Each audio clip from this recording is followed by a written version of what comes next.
नमस्कार दोस्तों, Tomar math classes में आपका स्वागत है। आज हम लोग 10th क्लास में स्टार्टिंग से चैप्टर नंबर 3 दो चरों वाले रैखिक समीकरण से स्टार्टिंग कर रहे हैं। जैसा कि कम बच्चों ने कमेंट किए हैं और बताया नहीं कि कौन सा चैप्टर स्टार्ट किया जाए, तो कुछ बच्चों ने बताया है कि 3rd नंबर चैप्टर में प्रॉब्लम आ रही है, तो वहीं से हम लोग स्टार्टिंग करते हैं। और चैप्टर का नाम है दो चरों वाले रैखिक समीकरण। इस चैप्टर के बाद में हम लोग पढ़ेंगे द्विघात समीकरण अर्थात क्वाड्रेटिक इक्वेशन। तो पहले एक बात बता दें यहाँ पे कि चैप्टर जब स्टार्ट होगा, स्टार्टिंग में हम लोग पहले थ्योरी पढ़ने वाले हैं। उसके बाद में थ्योरी पढ़ने के बाद में किसी भी क्वेश्चन में किसी प्रकार की कोई समस्या नहीं आने वाली है। अगर कोई भी समस्या किसी बच्चे को आती है तो वो कमेंट में बताएगा कि ये क्वेश्चन या फिर इस टॉपिक पे दिक्कत आ रही है। वहाँ पे हम लोग स्टार्टिंग करते हैं। पहले तो समझ लेते हैं कि अपना टॉपिक क्या है। अभी अपना टॉपिक दिया है दो चरों वाले रैखिक समीकरण। अब जैसा कि यहाँ पे नाम दिया है लीनियर इक्वेशंस इन टू वेरिएबल, तो पहले ये समझना चाहिए कि जो हेडिंग है अपने चैप्टर की वो है दो चरों वाले रैखिक समीकरण। तो वर्ड आया इसमें एक चर। तो पहले हम लोग समझेंगे कि चर क्या होता है। पहले हम समझेंगे कि चर क्या होता है, और दूसरा एक वर्ड अपना आता है यहाँ पे अचर क्या होता है। हम लोग समझेंगे कि चर और अचर में क्या अंतर है, difference between variable and non variable.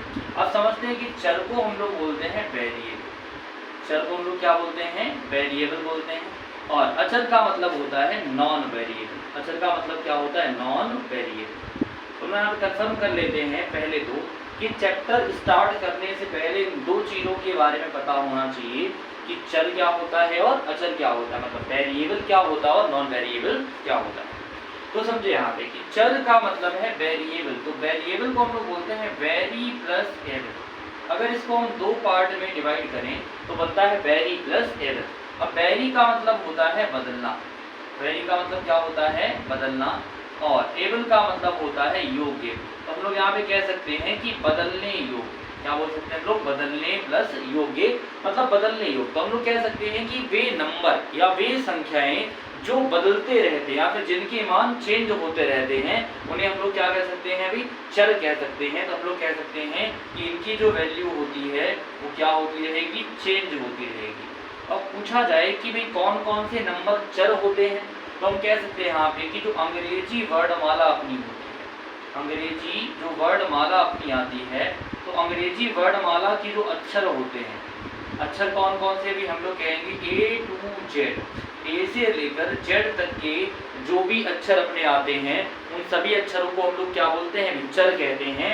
तो इतनी बात शायद सभी को कंफर्म हो रही हुई। चर का मतलब क्या होता है, चर मतलब वेरिएबल। वेरिएबल का अर्थ होता है वेरी प्लस एबल। तो वेरी का मतलब बदलने या फिर बदलना बोल सकते हैं, और एबल का मतलब योग्य। तो बनेगा बदलने योग्य। तो हम लोग कह सकते हैं कि अंग्रेजी वर्णमाला के वे अक्षर जिनके मान बदलते रहते हैं या फिर जिनकी वैल्यू चेंज होती रहती है उन्हें हम लोग क्या बोलते हैं, चर बोलते हैं। तो कोई अगर हमसे पूछे कि चर क्या होता है तो हम लोग कह सकते हैं कि ए से लेकर जेड तक के जो भी अक्षर आएंगे अंग्रेजी वर्णमाला के, जो भी अल्फाबेट आने वाले हैं वो सब क्या होते हैं, चर होते हैं। यहाँ हम लोग कह सकते हैं कि ए चर है, बी चर है, सी डी और कहाँ तक एक्स वाई जेड, ये सभी जो नंबर होते हैं अपने, ये सब क्या होते हैं, अभी हम लोग कहेंगे ये सब चर होते हैं। ये सब क्या होते हैं, अभी चर होते हैं। शायद इतनी बात सभी को कंफर्म हो गई होगी। अब ये समझना कि इनकी वैल्यू चेंज कैसे होती है। तो हमने कहा कि जब भी हम लोग कोई क्वेश्चन सॉल्व करते हैं तो क्वेश्चन सॉल्व करते टाइम पे कभी कभी क्या होता है कि x और y की जो वैल्यू आती है, मान के चलिए कि x की वैल्यू 1 आ गई है, तो x का मान यहाँ पे कितना हो गया, 1। x की वैल्यू 2 हो गई, या फिर x की वैल्यू -3 हो जाती है, या फिर 4। और मतलब ये हुआ कि x के कोई भी मान हो सकते हैं। तो x का मान क्या हो रहा है, चेंज हो रहा है लगातार। और जब इनका मान चेंज होता है इसी कारण हम लोग इनको क्या बोलते हैं, चर कहते हैं। तो चर क्या होते हैं, अंग्रेजी वर्णमाला के अक्षर। पूछा जाए चर की डेफिनेशन क्या होती है, हम लोग कह सकते हैं कि वे संख्याएं जिनके मान बदलते रहते हैं उन्हें हम लोग क्या कहते हैं, चर। इनको हम चेंजिंग वैल्यू भी कह सकते हैं, चेंजिंग वैल्यू भी हम लोग कह सकते हैं। पहली बात कंफर्म आदत हुई सभी लोग कमेंट करके बताएं कि चर कंफर्म हुआ या फिर नहीं हुआ। हम लोग सेकंड टॉपिक की ओर बढ़ते हैं। अचर क्या होता है वो समझे यहाँ पे। तो अचर का मतलब हुआ नॉन वेरिएबल। नॉन मतलब नॉन वेरिएबल, तो नॉन का मतलब हो जाएगा नहीं, या फिर हम लोग बोल सकते हैं ना। और वेरिएबल का मतलब हम बता चुके हैं बदलने योग्य। तो यहाँ पे डेफिनेशन बन सकती है ना बदलने योग्य। क्या बन सकती है भाई? ना बदलने योग्य। तो अगर कोई हमसे पूछे कि अचर क्या होता है तो हम लोग कह सकते हैं नॉन वेरिएबल, मतलब ना बदलने योग्य। तो कह सकते हैं कि वे संख्याएं या वे नंबर जिनके मान बदलते नहीं हैं वो क्या कहलाते हैं? वे अचर कहलाते हैं। तो इनको हम लोग कह सकते हैं कि no change value. No change value का मतलब क्या होता है? जिनके मान चेंज नहीं होते। पूछा जाए कि ये कौन कौन से नंबर, तो यहाँ पे एग्जाम्पल कौन था? अंग्रेजी वर्णमाला या अल्फाबेट हम लोग कह सकते हैं, ए से लेकर जेड तक के अक्षर जो हैं। और यहाँ पे अगर एग्जाम्पल पूछा जाए तो हम लोग कह सकते हैं कि जो गिनती के अक्षर होते हैं, क्या कह सकते हैं? गिनती के जो अंक होते हैं, या फिर हम लोग इनको न्यूमरल्स भी कह सकते हैं। जो न्यूमरल्स होते हैं उन सबको हम लोग क्या बोलते हैं? अचर बोलते हैं। तो 1 2 जितने भी नंबर होते हैं, 1 to 100 भी हम लोग कह सकते हैं। और काउंटिंग जो होती है वो केवल 100 पे तो खत्म नहीं होती है। तो 1 से लेकर इनफाइनाइट तक जो भी नंबर होते हैं उन सभी नंबर्स को हम लोग क्या बोलेंगे? अचर बोलेंगे। पूछा जाए कि इनको ही अचर क्यों बोला गया, तो हम लोग कह सकते हैं क्या इनके मान चेंज होते हैं? क्या 1 कभी चेंज होगा?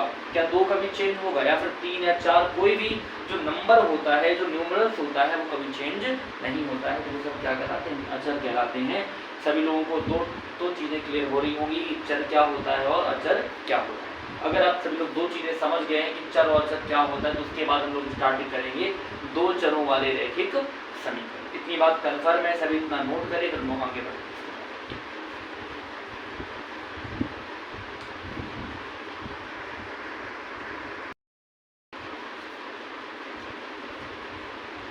अब लोग बात करते हैं इसके बाद में कि अगर चर और अचर कंफर्म हो गया है, चर क्या होते हैं? पूछा जाए चर कौन से नंबर होते हैं, हम लोग कह सकते हैं कि चर वे नंबर होते हैं जिनके मान चेंज होते रहते हैं, जिनके मान बदलते रहते हैं। अचर पूछा जाए तो हम लोग कह सकते हैं कि अचर वे नंबर होते हैं जिनके मान चेंज नहीं होते हैं। तो हम लोग कह सकते हैं कि जो गिनती के अक्षर होते हैं या जो गिनती के अंक होते हैं उन्हें हम अचर बोलते हैं, और अंग्रेजी वर्णमाला के अक्षरों को हम लोग क्या बोलते हैं? चर कहते हैं। अब इसके बाद में 2 चरों के बाद में एक वर्ड है रैखिक। रैखिक समीकरण। तो हम पहले समझ लेते हैं कि रैखिक समीकरण क्या होता है, उसके बाद में जो अपना मेन टॉपिक होता है हम लोग आ जाएंगे। तो बात समझे कि रैखिक का मतलब होता है लीनियर, और लीनियर का मतलब होता है कि जहां भी घात एक होती है, जहां भी घात या हम लोग कह सकते हैं पावर कितनी होती है? 1 होती है, वहां पे हम लोग कह सकते हैं कि उसको हम क्या बोलते हैं? रैखिक। उसको हम लोग क्या बोलते हैं? रैखिक, या फिर हम लोग क्या कह सकते हैं? लीनियर कह सकते हैं। तो बात ये हुई कि भाई रैखिक समीकरण क्या होता है। हमने जैसे एग्जांपल के फॉर्म में लिखा है यहाँ पे कि 2x + 5 = 0। ये इक्वेशन नंबर 1 हमने लिख दिया है। और सबसे पहले 2 प्रश्न यहाँ पे पूछते हैं सभी लोगों से, ये बताएं कि इस इक्वेशन में चर कौन है और अचर कौन। क्या पूछा है? चर और अचर क्या है। तो हम लोग कह सकते हैं कि यहाँ पे जो चर है वो क्या है? यक्ष। चर क्या है भाई? यक्ष। और पूछा जाए कि अचर क्या है, हम लोग कह सकते हैं कि जो 2 और 5 है वो क्या है भी? अचर है। 2 और 5 क्या है भी? अचर। क्योंकि अभी डेफिनेशन पढ़ी थी कि अंग्रेजी वर्णमाला के जो अक्षर हैं वो क्या होते हैं? चर होते हैं, और गिनती के जो अंक होते हैं वो क्या होते हैं? अचर। अब पूछा गया कि चर अचर तो हम पहचान लेंगे भी। अब उसके बाद पूछा गया कि यक्ष के ऊपर कितनी घात लगी हुई है। तो हमने कहा भी यक्ष के ऊपर कितनी घात लगी हुई है? 1। और यक्ष है क्या भी? चर। तो हम लोग कह सकते हैं कि चर की जो घात है वो कितनी है भी? चर की जो घात दी गई है वो कितनी है? 1। तो जैसे ही पता लगता है कि चर की घात 1 है तो हम कह देंगे कि जो समीकरण हमें दिया गया है वो कैसा समीकरण? हम लोग कह देंगे भाई कैसा समीकरण हो गया? रैखिक समीकरण। इतनी बात कंफर्म हो रही है? ये क्या हो जाएगा? रैखिक समीकरण। इतनी बात कंफर्म यहाँ तक। अब हम लोग कह सकते हैं कि इसमें चर कितने, हम लोग कह सकते हैं इसमें चर कितने। तो हमने कहा भी चर कितना अपने पास में? 1। तो अगर इसका रियल नाम पूछा जाए तो हम लोग कह सकते हैं एक चर वाला। कितने चर वाला? एक चर वाला रैखिक समीकरण। क्या बोलेंगे? एक चर वाला रैखिक समीकरण। क्योंकि यहाँ पे केवल कितना चर दिया हम लोगों को? भाई 1 चर दिया है। ऐसे ही हम दूसरा एग्जाम्पल लेते हैं और अच्छा कंफर्म करने के लिए। यहाँ भी एग्जाम्पल नंबर अपना फर्स्ट आया है। सेकेंड एग्जाम्पल की हम लोग यहाँ पे बात कर लेते हैं। अभी सेकेंड नंबर पे हमने यहाँ पे लिख दिया 3y + 7 = 0। अब यहाँ पे सबसे पहले वही 2 क्वेश्चन यहाँ पे पूछा गया कि ये बताइए चर कौन सा है। हम लोग कह सकते हैं कि इसमें जो चर है वो कौन है? पाई। चर कौन है? पाई, क्योंकि वाई कैसा अक्षर है? हम लोग कह सकते हैं भी अंग्रेजी वर्णमाला का अक्षर है। फिर पूछा गया कि अचर कौन है, तो हम लोग कह देंगे यहाँ पे अचर है 3 और 7। अचर कौन है भी? 3 और 7, और चर कौन है? पाई। अब प्रश्न वही है कि ये बताइए चर के ऊपर घात कितनी है, पावर कितनी है? हम लोग कह सकते हैं कि यहाँ चर जो है, जो वेरिएबल वाई है, उस पर कितनी घात लगी है? 1। घात अगर 1 है तो पूछा जाए कि ये कैसा समीकरण है, तो हम लोग कह सकते हैं ये रैखिक समीकरण। कैसा समीकरण है भी? रैखिक समीकरण है। और फिर इसका अगर उत्तर पूछा जाए कि इसका रियल नाम क्या होगा, तो हम लोग कह देंगे कि एक चर वाला रैखिक समीकरण। क्या होगा भी? एक चर वाला रैखिक समीकरण। एक चर वाला रैखिक समीकरण है। इतनी बात सभी को कंफर्म हो रही है। अगर पूछा जाए कि एक चर वाला रैखिक समीकरण क्या होता है, तो हम लोग कह देंगे कि वह समीकरण जिसमें केवल एक चर होता है। कितना चर होता है? 1। और उस चर की जो घात होती है, जो पावर होती है, वो कितनी होती है? 1 होती है। उसे हम लोग कह देंगे एक चर वाला रैखिक समीकरण। इतनी बात सभी को कंफर्म हो रही होगी। और अगर कोई डाउट रहता है तो कमेंट में जरूर बताया करें। अगर कोई चीज डाउट में जाती है तो पूछना अच्छी बात होती है। अगर पूछ नहीं रहे तो चीज़ें कंफर्म भी नहीं होगा। अच्छा यही होगा कि क्वेश्चन का अगर कोई भी डाउट रह जाता है तो उसे कमेंट में पूछा करें। साथ में अगर आपको वीडियो पसंद आ रही तो साथ में अपने दोस्तों के साथ शेयर करते रहें अच्छी तरीके से, ताकि जो दोस्त हैं आपके, जिन्हें कोचिंग लेने में थोड़ी सी समस्या है या जो फाइनेंशियल प्रॉब्लम उनकी चल रही है, वो यहाँ से अपना टॉपिक कन्फर्म कर सकते हैं अच्छी तरह से। ठीक है, पहले इतना नोट करें, फिर वो बात करते हैं अब 2 चरों वाले रैखिक समीकरण।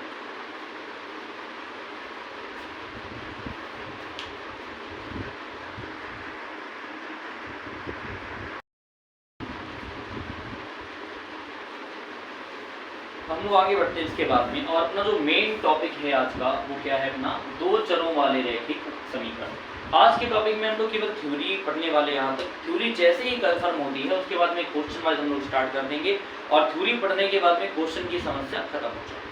तो समझते हैं हम लोग यहाँ पे कि जो अपनी हेडिंग है मेन वाली, वो क्या है? तो हम लोग कह सकते हैं 2 चरों वाले रैखिक समीकरण। अब प्रश्न ये बनता है कि जब भी कोई हमसे प्रश्न करे कि 2 चरों वाले रैखिक समीकरण क्या होते हैं, तो अभी हमने पीछे पढ़ा था कि एक चर वाले में चर कितना होता है? 1। घात कितनी होती है? 1, क्योंकि एक घात का मतलब कैसा समीकरण होता है? रैखिक। तो यहाँ पे बोला जाए कि 2 चरों वाला, इसका मतलब हम कह सकते हैं कि वह समीकरण जिसमें 2 चर होते हैं। जिसमें कितने चर होते हैं भाई? जिसमें 2 चर होते हैं। अब पूछा गया भाई चर कौन कौन से? यहाँ और अच्छा जोड़ देते हैं हम लोग, 2 चर x तथा y होते हैं। क्या होते हैं? x तथा y होते हैं। इतनी बात तो कंफर्म यहाँ तक कि वह समीकरण जिसमें 2 चर x तथा y होते हैं, और अगर इसमें एक्स्ट्रा पूछा जाए तथा जिनका रूप, तो यहाँ पे रूप भी पूछ लेता है। जिनका रूप ax plus by plus c बराबर 0 होता है। क्या कहा गया यहाँ पे भी कि पहले तो हमने बोला कि वह समीकरण जिसमें 2 चर x तथा y होते हैं और जिनका रूप क्या होता है? ax plus by plus c बराबर 0 होता है। और यहाँ पे कंडीशन जोड़ देते हैं कि a does not equal to 0, b does not equal to 0। इसका मतलब ये हुआ कि ना तो a का मान 0 हो सकता है और ना ही b का मान कितना होगा? 0। अब इसको अच्छे से कंफर्म कर लेते हैं कि भाई हमें रूप क्या दिया है। हमें 2 चरों वाले रैखिक समीकरण का रूप क्या दिया है? तो रूप है ax प्लस by और प्लस में क्या है? c और बराबर में क्या दिया है? 0। ठीक है भाई, ये तो रूप दिया है समीकरण का। हमने ये पूछा कि ये बताओ इसमें चर कौन है। तो अभी काफी लोगों को डाउट ये रहेगा कि a b c भी तो चर ही होते हैं। यहाँ हम लोग कह देंगे कि जो चर हैं वो केवल 2 ही हैं। कौन कौन से? x और y। बाकी के जो भी नंबर यहाँ पे a b c आपको दिख रहे हैं यहाँ पे, वो सब क्या है? भी अचर हैं। वो सब क्या दिए? भी अचर। केवल देखने में चर लग रहे हैं, बाकी है ये क्या यहाँ पे? अचर। क्योंकि इनके स्थान पे किसी भी न्यूमरल का हम प्रयोग कर सकते हैं, किसी भी अंक, किसी भी गिनती के अंक का प्रयोग हम लोग कर सकते हैं। अब पूछा गया कि यहाँ पे घात कितनी है। तो देखिए भाई यहाँ पे x के ऊपर कितनी घात है? 1। y के ऊपर भी कितनी घात है? 1। तो यहाँ पे जैसे ही घात 1 हुई तो हम लोग कह सकते हैं कि जो इक्वेशन दिया है ये क्या है? हम लोग कह देंगे दो चरों वाला रैखिक समीकरण। क्या बोलेंगे? दो चरों वाला रैखिक समीकरण। ठीक है, इतनी बात कंफर्म है यहाँ तक। ये क्या हो गया अपना भाई? दो चरों वाला रैखिक समीकरण कि वह समीकरण जिसमें दो चर x तथा y होते हैं उन्हें हम लोग और क्या बोलते हैं? जिनका रूप ax + by + c बराबर 0 होता है। कंडीशन है, ध्यान रखना है कि a का मान 0 नहीं हो सकता और b का मान भी 0 नहीं हो सकता है। उन्हें हम लोग क्या कहते हैं? दो चरों वाले रैखिक समीकरण कहते हैं। और इनमें दो चर कौन कौन से? x और y। अचर होते हैं a b c और घात कितनी होती है? एग्जाम्पल को हम लोग समझ लेते हैं। यहाँ पे एग्जाम्पल कैसे आएंगे, इनके क्वेश्चन किस टाइप से आने वाले। तो एक एग्जाम्पल हमने यहाँ पे लिया 2x + 5y + 6 = 0। पहले वही वाले अपने प्रश्न है। हमने यहाँ पे 3 प्रश्न पूछे सभी से कि चर क्या होता है, इसमें अचर कौन है और इसकी घात कितनी, और फिर ये देखें कि इसका नाम क्या है। पहले ध्यान से सभी लोग देख के बताएं, क्या इसमें सभी को चर x और y दिख रहा है? चर क्या दिख रहा होगा? x और y। तो हम लोग कह देंगे कि यहाँ पे चर x है और क्या है? y। फिर पूछा कि अचर कौन कौन है, तो अचर दिख रहा होगा 2, 5 और अचर क्या है? 6। मतलब हमें यहाँ पे 3 अचर दिख रहे हैं। कौन कौन से? 2, 5 और 6। और घात पूछी जाए तो x के ऊपर कितनी घात है? 1। y के ऊपर भी कितनी घात है? 1। हम लोग कह सकते हैं ये कैसा समीकरण है? हम लोग कह देंगे ये क्या है भाई? ये है दो चरों वाला रैखिक समीकरण। क्या दिया है भाई? दो चरों वाला रैखिक समीकरण। कितनी बात सभी को कंफर्म हो रही है यहाँ तक भी कि दो चरों वाले रैखिक समीकरण में कितने चर होते हैं? दो चर होते हैं। चरों की घात कितनी होती है? 1 होती है। एक घात का मतलब ही क्या होता है? रैखिक होता है। और अचर होते हैं a, b और c। क्या इतनी बात कंफर्म है यहाँ तक भाई? तो सभी लोग दो चरों वाले रैखिक समीकरण की डेफिनेशन, उसका रूप और उसकी जो कंडीशन बताई है हमने कि a का मान अगर 0 हो गया तो x खत्म हो जाएगा, v का मान अगर 0 हो गया तो y वाला खत्म हो जाएगा। मतलब एक भी पद खत्म नहीं होना चाहिए। तो यहाँ पे a का मान भी 0 नहीं होगा और v का मान भी 0 नहीं होगा। भले ही c का मान 0 हो जाए, कोई फर्क नहीं पड़ता। इतना सभी नोट करें। और एक एग्जाम्पल समझ लेते हैं यहाँ पे, फिर हम लोग आगे बढ़ेंगे उसके बाद में। यहीं पे लिख दिया 3x - 2y + 8 = 0। फिर से हमने यही पूछा, सभी से वही प्रश्न है कि ये बताएं इसमें चर कौन कौन से हैं। हम लोग कह देंगे यहाँ पे कि चर है x और y। चर कौन है? x और y। और फिर हमने पूछा कि ये बताएं भी अचर कौन है। तो अचर सभी को दिख रहे होंगे। कौन कौन से? 3, -2 और 8। 3, -2 और 8। और घात पूछी तो भैया घात कितनी होगी? 1 घात होगी। ये अपना हो गया दो चरों वाला रैखिक समीकरण। सभी बच्चे काम करेंगे कि जो भी डेफिनेशन लिखवाई जा रही है उनको थ्योरी के फॉर्म में अपनी रफ में या फिर कॉपी में कहीं भी लिखेंगे। और जितनी अच्छी थ्योरी कंफर्म हो जाएगी, ध्यान रखना है आगे चलती क्वेश्चन उतने ही आसान रहने वाले हैं। तो यहाँ तक का अपना टॉपिक था भाई दो चरों वाले रैखिक समीकरण का। डेफिनेशन हो गई है, एग्जाम्पल हो गए हैं, एक चर वाला रैखिक समीकरण हो गया। चर क्या होता है, अचर क्या होता है, ये अपनी बात यहाँ तक हो गई है। इतना सभी नोट करें। और आज हम लोग केवल इसके हल की बात करेंगे और कल हम लोग कुछ क्वेश्चन की बात यहाँ पे करने, ठीक है? इतना नोट करें सभी लोग।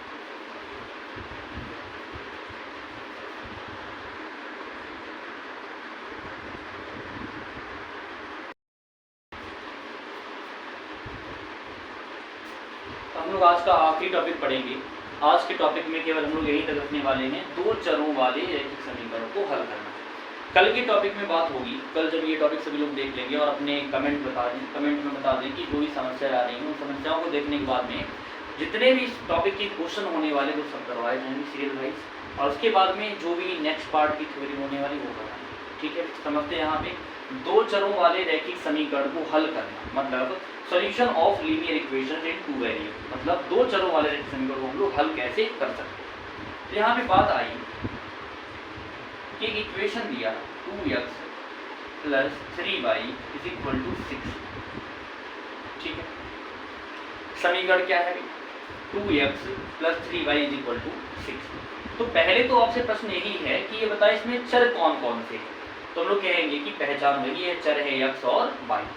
उसके अलावा इसमें जो 2 है, जो 3 है और जो 6 है वो सब क्या होंगे? अचर। यहाँ भी चाहे तो लिख लें, बाकी क्वेश्चन में ऐसा नहीं पूछा जाएगा। चर x और y है ताकि अच्छे से पहचान करना आ जाए। और अचर कौन कौन है, तो हम लोग कह देंगे कि अचर है इसमें 2, 3 और 6।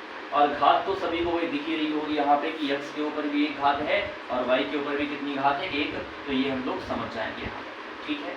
अब बात ये करते हैं कि भाई इनका सोल्यूशन कैसे किया जाए, इनके हल कैसे प्राप्त किए जाए। तो समझना भी ध्यान से, ये प्रश्न ये है कि भाई रैखिक का मतलब होता है रेखा।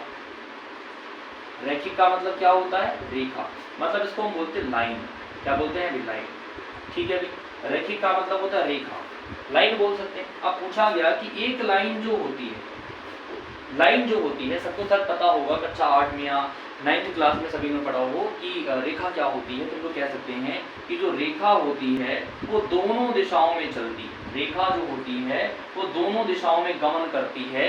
तो यहाँ भी पूछा जाए कि एक रेखा पर कितने बिंदु होते हैं, एक रेखा पर कितने बिंदु होते हैं, तो हम लोग कह देंगे कि एक रेखा पर भाई अनंत बिंदु होते हैं। कितने बिंदु होते हैं, अनंत, इनफाइनाइट पॉइंट होते हैं।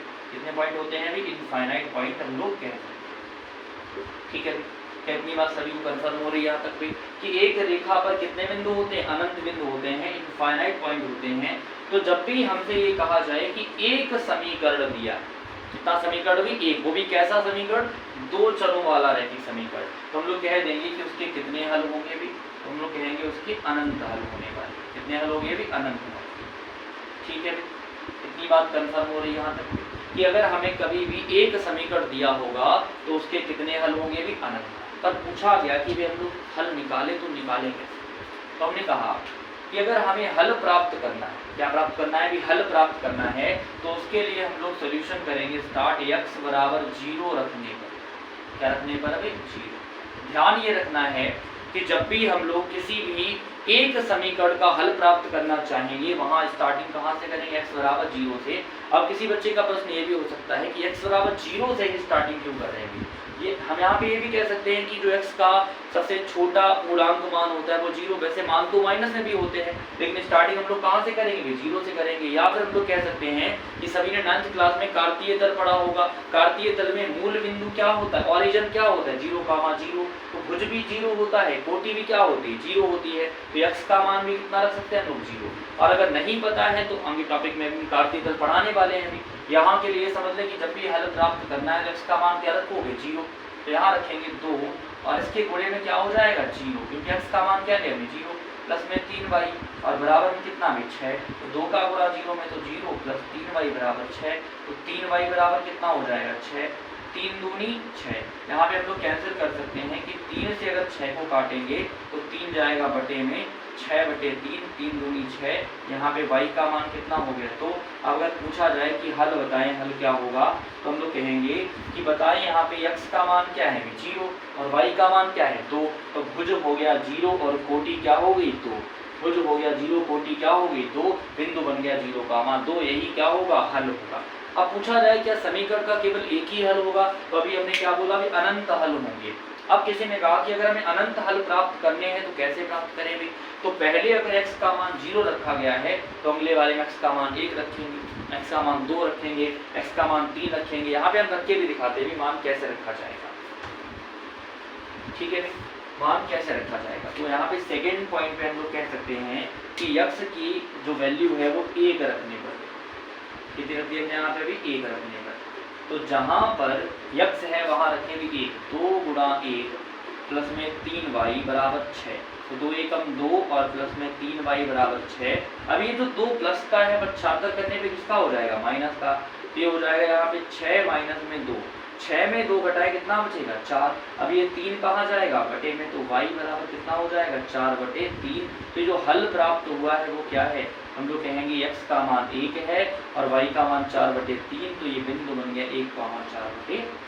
क्या इतनी बात सभी को समझ में आई कि अगर हमें किसी 2 चरों वाले रैखिक समीकरण को हल करना है तो हम लोग क्या करेंगे कि x का मान 0 से स्टार्ट करेंगे, फिर 1 रखेंगे, फिर 2, और जहां तक जितने भी हल प्राप्त करने हैं 4, 5, 6 या फिर 10, उतने तक हम लोग इसकी वैल्यू रखते जाएंगे।